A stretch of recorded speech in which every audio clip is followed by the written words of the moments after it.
L'homme est le résultat d'une longue histoire. Elle commence il y a plus de 3 milliards d'années, lorsqu'apparurent les premières formes de vie sur Terre. Mais où se trouve le point de départ de l'apparition de l'homme? Est-ce avec l'apparition, il y a 40 millions d'années, des simiens, ces sortes de primates, parmi lesquels on peut retrouver l'ancêtre commun que nous partageons avec nos cousins les grands singes actuels? Les chercheurs échafaudent de nombreuses théories au fil des avancées de la science et des découvertes de fossiles. Datée à 3 millions d'années, Lucie, découverte en 1974 par Yves Coppens et Maurice Taieb du CNRS et Donald Johansson, fut longtemps considérée comme notre ancêtre le plus ancien, jusqu'à ce que d'autres découvertes de fossiles, comme Aurorun ou Toumaï, viennent reposer la question des origines de l'homme. Dans cette quête des traces de nos ancêtres, la génétique peut nous aider.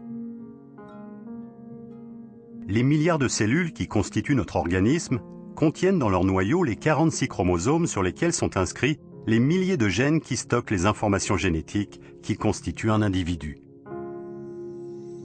Avec le chimpanzé, notre plus proche cousin, nous partageons près de 99% de notre patrimoine génétique. Alors que découvre-t-on si l'on compare sa carte d'identité chromosomique à la nôtre? On trouve seulement 46 chromosomes chez l'homme, alors qu'on en dénombre 48 chez le chimpanzé. Cette différence essentielle est due à l'existence chez l'homme d'un chromosome 2 qui correspond chez le singe à 2 chromosomes séparés. Mais il existe également d'autres différences chromosomiques entre l'homme et le chimpanzé. Si l'on rentre dans les chromosomes pour s'intéresser à l'ADN et comparer les séquences génétiques de l'homme et des singes, on remarque une grande similarité avec quelques différences. Ce sont les mutations apparues au cours des temps préhistoriques qui créent les différences entre les espèces. Les traces de cet ancêtre commun que nous cherchons à connaître sont donc bien inscrites dans notre corps. Cependant, pour reconstituer notre histoire de famille, on peut également utiliser la paléontologie, qui est l'étude des fossiles.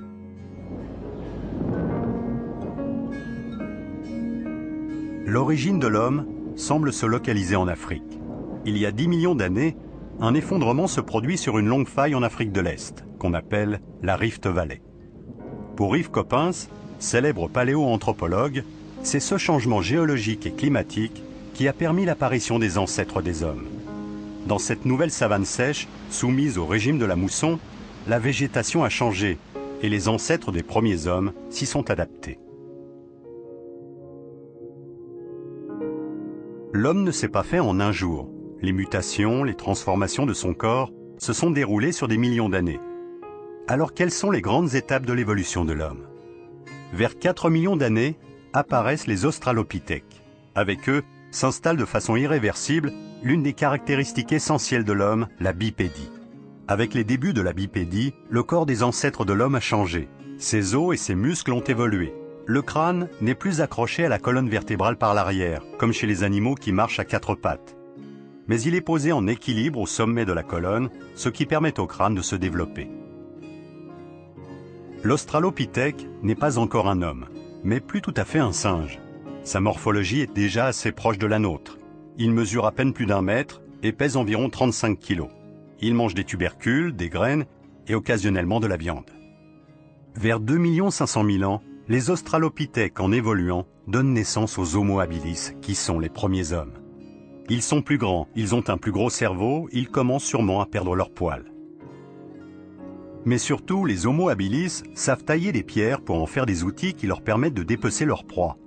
La taille de ces outils, encore rudimentaires, s'effectue avec un autre galet qui sert de marteau. Vers 1 800 000 ans, les hommes habiles se transforment en Homo erectus.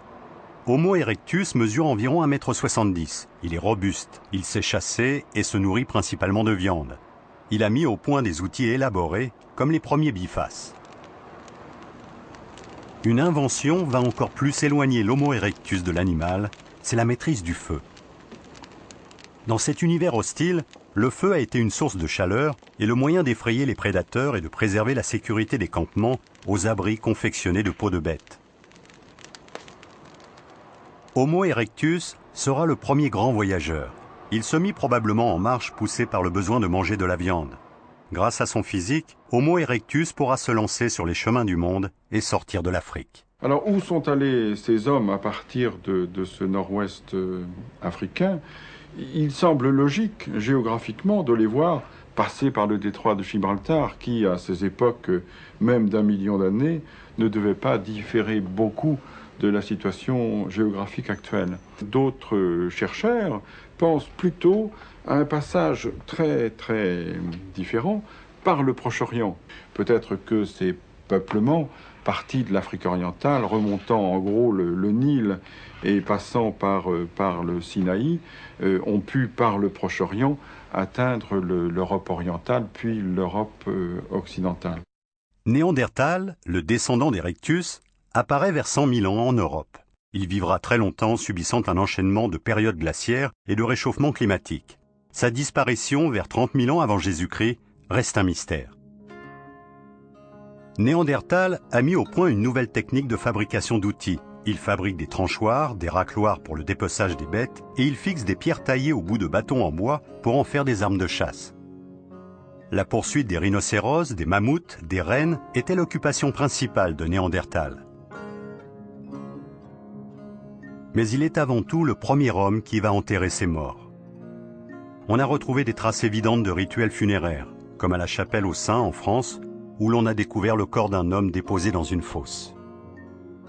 Vers 40 000 ans avant Jésus-Christ, apparaissent les Homo sapiens, les hommes modernes, nos ancêtres directs qui sont les descendants africains d'Homo erectus. Il y a une véritable explosion à partir de 40 000 ans, au début du Paléolithique supérieur, avec l'arrivée sur notre territoire d'une nouvelle race, d'un nouvel homme, l'homme moderne, 2 fois sage, l'Homo sapiens sapiens, l'homme de Cro-Magnon. L'homme de Cro-Magnon invente tout. Il invente certes la représentation, il invente l'art, mais il invente toutes les techniques qui vont avec, la peinture, le dessin, la gravure, la sculpture, le modelage. Il mobilise dans cet art toutes les thématiques qui seront développées ultérieurement.